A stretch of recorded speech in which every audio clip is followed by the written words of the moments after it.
Bueno, ¿qué pasa con la Malitzin, no? Porque hay dos libros ahora, bueno, el tuyo y por supuesto el de Kira Galván. Pareciera ser que en este recorrido por la historia hay una necesidad de revalorar a las mujeres y a estas personas que hicieron tanto y que fueron mal interpretadas por la historia. ¿Es así, Elisa? Definitivamente sí, Mónica. Me da muchísimo gusto saludarte el día de hoy y a toda la gente que te sigue y que te escucha. Yo creo que estamos en un tiempo donde las verdades flotan, un tiempo donde los cuentos ya no nos los creemos, o que por lo menos la propuesta debería de ser que nos preguntemos si estamos recibiendo un cuento o si estamos recibiendo una historia con hechos concretos y con una interpretación que sana o con una interpretación que desvincula. Entonces, como humanista, como investigadora, como historiadora, he tenido como estos llamados del alma de pronto a investigar sobre ciertos personajes, o yo no sé si yo los busco o ellos me buscan, y a la hora de ir develando la historia me doy cuenta de la importancia de contarla, de recontarla, de remirar y redignificar a estos personajes a partir de hechos concretos, de estudios lógicos de costumbres de la época, de versiones actualizadas y de tal manera que el mito que nos hemos creado a lo largo de la historia de un cierto personaje pueda quedar desvelado, ¿no? Podamos darnos cuenta que ha sido creado ese invento alrededor de un personaje, tomando o editando cosas de la verdad para transformarlas al gusto de quien quiere sanar a partir de un mito o una leyenda en lugar de un hecho histórico, quería. Sí, ayer vi tu libro en el escritorio de Anel Pérez, la directora de literatura de la UNAM, y pensaba precisamente, porque ella, bueno, me habló de una cosa de una historiadora que había investigado Sor Juana, y digo, claro, probablemente empezando a investigar ahora sin tantos prejuicios y sin tanta versión oficial, nos puede deparar muchísimas sorpresas la historia, ¿verdad? Así es, y sobre todo que mira, una mirada al pasado, una mirada en el presente Claro. puede cambiar el pasado. Es decir, decirnos cómo fueron las cosas y de ahí proyectarnos al futuro de una forma diferente. Ahora, tú empezaste a escribir Malitzin precisamente con la muerte de tu madre, digamos, ¿no? Y pareciera ser que hay dos madres ahí, digamos, ¿no? Así Eso me es. encantó. Así es, preciosa. Mira, la verdad es que a nosotros nos toma la muerte de mi madre muy joven, ella muere a los 67 años, se cae el 24 de diciembre y el 29 de diciembre trasciende, ¿no? Y yo me doy cuenta de lo que es este vivir sin madre y también de que a lo largo de la vida vamos creándonos contrastes con esta figura siempre controvertida. Las mamás vienen a mandarnos a terapia y nosotros a nuestros hijos. Es parte de lo que nos toca. Pero cuando esa madre se va y tú te reincorporas con su luz, observas su humanidad, su carne, sus contrastes, pero también te das cuenta de lo que es integrar a la madre, fue como lograr un paralelismo o una analogía a lo que nos ha pasado a los mexicanos al quedarnos sin madre. Nos quedamos solamente con el virtuosismo de una madre espiritual, ¿no? Hablándolo colectivamente, que es Guadalupe, pero la de carne y hueso, la que suda, la que dio hijos y la que caminó 2 años el territorio mexicano a pie, siendo puente y no cuchillo, a esa la eliminamos y dijimos que era una traidora. Entonces nos volvemos a bipartir los mexicanos entre las buenas y los malos, las prostitutas y las santas, en lugar de podernos integrar con toda dignidad a la grandeza que fue esta mujer indígena en su tiempo, ¿no? Sí, precisamente Malitzin en tu libro no es ninguna traidora y tampoco es una santa, pero lo que quiero demostrar es que es como una nueva versión de Malitzin. No sé si acercarnos a la verdad, porque eso también es un poco complicado, pero sí a un rasgo mucho más humano en ella, ¿verdad?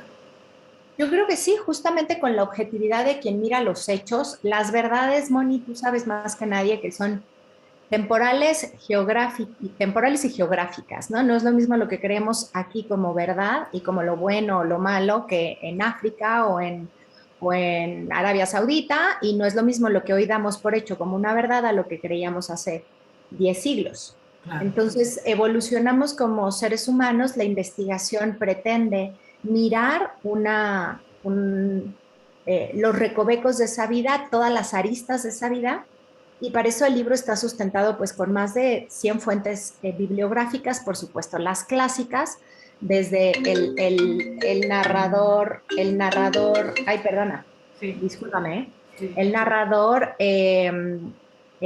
Bernal Díaz del Castillo, por supuesto que La visión de los vencidos, Octavio Paz, Bernardino de Sahagún, pero también fuentes que nos traen a un presente más poderoso y más completo a partir de estudios etnohistóricos que nos permiten comprender un poco más las costumbres de la época y desde ahí saber, bueno, qué fue un cuento, qué no fue un cuento, qué sí pudo haber pasado, qué no pudo haber pasado, o sea, deducciones más inteligentes que solo eh, interpretaciones literales al grado de poder analizar, bueno, por supuesto, Margot Glatz, ¿no? Con este coloquio que hizo de Malinche, sus padres y sus hijos en 1992 y que nos regala en su libro también actualizado la visión de grandes intelectuales como Monsiváis, Roger Bartra, Alicia Frost, Bolívar Echeverría, Carlos Fuentes,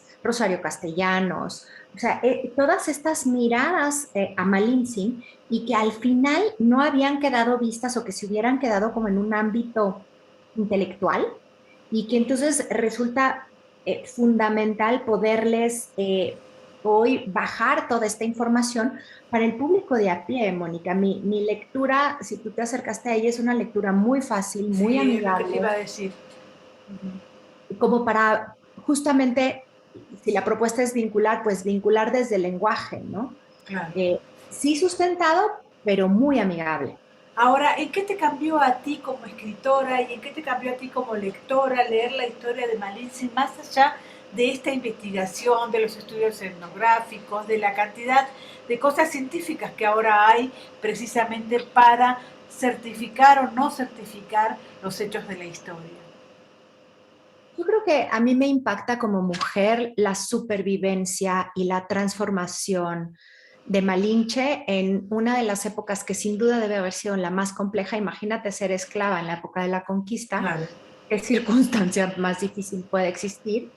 Y aún así, a partir de sus dones y de sus talentos puestos al servicio de lo que estaba pasando en ese momento, es decir, de los indígenas y de los españoles, ella encontrar un lugar, dignificarse y hacer por ella y por sus hijos lo que nadie hizo por ella. ¿No? Que fue salir adelante, administrar con inteligencia, pedir cuando tuvo que pedir, decidir cambiar su estatus para cuidar a sus hijos, decir, no voy a ser una concubina, ¿quieres que te siga acompañando Hernán Cortés? Pues ahora quiero elegir al mejor de tus capitanes, me vas a casar, me vas a dar 2 encomiendas, y esas 2 encomiendas me parece súper importante darnos cuenta que las encomiendas que ella pide como pago no son encomiendas ni ricas ni poderosas, sino son Olutla y Tequitipaque, que son los pueblos de los cuales ella fue arrancada, los Altépetls, de los cuales ella fue arrancada siendo niña. Entonces regresa no como indígena, eh, no como una indígena esclava, ni como una concubina, sino regresa como señora casada con quien ella eligió y dueña de esas tierras, ¿sabes? Entonces, eso nos tendría que dar orgullo, no vergüenza. Y Sí, algo eso, raro ha pasado en sí, nosotros, una ¿no? de las cosas que vi precisamente es el tema del dinero o el tema del poder a través del dinero cuando estamos ahora todo el tiempo diciendo que las mujeres tienen que empezar, bueno, hace mucho que empezaron, pero lo que quiero decir que tienen que ser autosuficientes, digamos, ¿no? Es decir, no, no estar dependiendo de alguien, ¿no? Claro, es que mira, aparte de nuestra autonomía financiera, es lo que nos permite la libertad a unos y a otros, ¿no? Claro. Y a otros. O sea, verdaderamente es lo que nos deja decidir, estoy contigo porque quiero estar, no porque necesito estar. Creo que es un cambio de roles sumamente poderoso, pero no somos nada más nosotras actualizadas, sino en ese momento la prudencia, la prudencia para administrar sus bienes, la dedicación y trabajo absoluto que tuvo constante, su inteligencia para decidir cuándo y con quién tener hijos. Son una serie de atributos a la mujer, más allá de en la época o sobre la mujer que tradujo en la conquista, que a todas nos viene muy bien inspirarnos de ese personaje, ¿no? La última pregunta sería, ahora viene septiembre, falta muy poco, digamos, y ¿qué es lo que la gente que lee los libros dedicados a la patria, digamos, en esa época, va a encontrar en tu libro? Yo creo que va a encontrar, por un lado, una postura absolutamente reconciliante. Es decir, dejemos de decir los otros y nosotros. Ellos los malos, nosotros los buenos. Los que nos hicieron y las víctimas. Va a encontrar una postura donde si somos lo suficientemente adultos colectivamente, podemos dejar de sentirnos como esos niños arrebatados y olvidados por su madre y realmente ocupar nuestro lugar con la grandeza del linaje que nos corresponde, que pertenece antes que nadie a Malintzin, integrar a ese pueblo español que vino en ese momento, pero después vinieron árabes, judíos, italianos, suizos. O sea, somos un pueblo hecho a base de caleidoscopio, ¿no?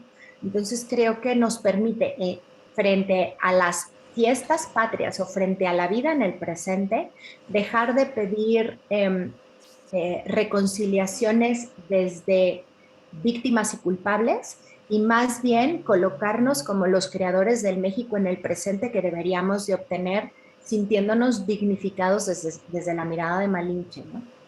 Muchísimas gracias, gracias por la entrevista, un gusto. Al contrario, Mónica, me dio mucho gusto conocerte, entrar en contacto contigo y estoy a tus órdenes. Muchas gracias. Espero, el libro ya está disponible en todas las librerías, también en las plataformas digitales para pedirlo y que les llegue a su casa.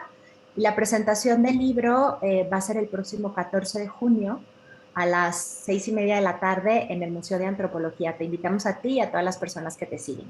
Muchísimas gracias. Un beso, chula.